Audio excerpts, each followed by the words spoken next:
Hi everyone, আসসালামু আলাইকুম। অনন্যা গার্ডেনে তোমাদেরকে স্বাগতম। আজকে তোমাদের একটা টেকনিক শিখিয়ে দিতে চাই। যারা ফুলপ্রেমী তারা কিন্তু বাগান তৈরি করতেই চায়, কিন্তু টাকার কারণে হয়তো করতে পারে না। টাকা দিয়েই গাছ কিনে বাগান তৈরি করতে হবে এর কোনোই মানে নেই। ছোট্ট একটি টেকনিক ফলো করলে খুব সহজেই বাড়িতে তুমি বাগান তৈরি করতে পারবে। এই যে ছোট্ট একটা ডাল দেখতে পাচ্ছ, প্রচুর শেকড় এসেছে, আর পাশেই কিন্তু রঙ্গন ফুলের ছোট্ট মিনি চারা।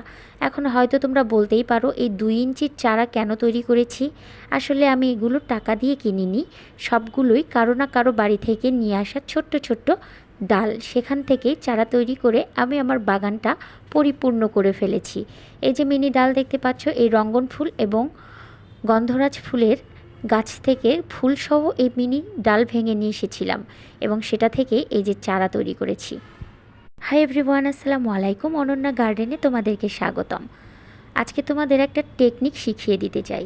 যারা ফুলপ্রেমী তারা কিন্তু বাগান তৈরি করতেই চায়, কিন্তু টাকার কারণে হয়তো করতে পারে না। টাকা দিয়েই গাছ কিনে বাগান তৈরি করতে হবে এর কোনোই মানে নেই। ছোট্ট একটি টেকনিক ফলো করলে খুব সহজেই বাড়িতে তুমি বাগান তৈরি করতে পারবে। এই যে ছোট্ট একটা ডাল দেখতে পাচ্ছ, প্রচুর শেকড় এসেছে, আর পাশেই কিন্তু রঙ্গন ফুলের ছোট্ট মিনি চারা। এখন হয়তো তোমরা বলতেই পারো এই 2 ইঞ্চির চারা কেন তৈরি করেছি। আসলে আমি এগুলো টাকা দিয়ে কিনিনি, সবগুলোই কারো না কারো বাড়ি থেকে নিয়ে আসা ছোট্ট ছোট্ট ডাল, সেখান থেকে চারা তৈরি করে আমি আমার বাগানটা পরিপূর্ণ করে ফেলেছি।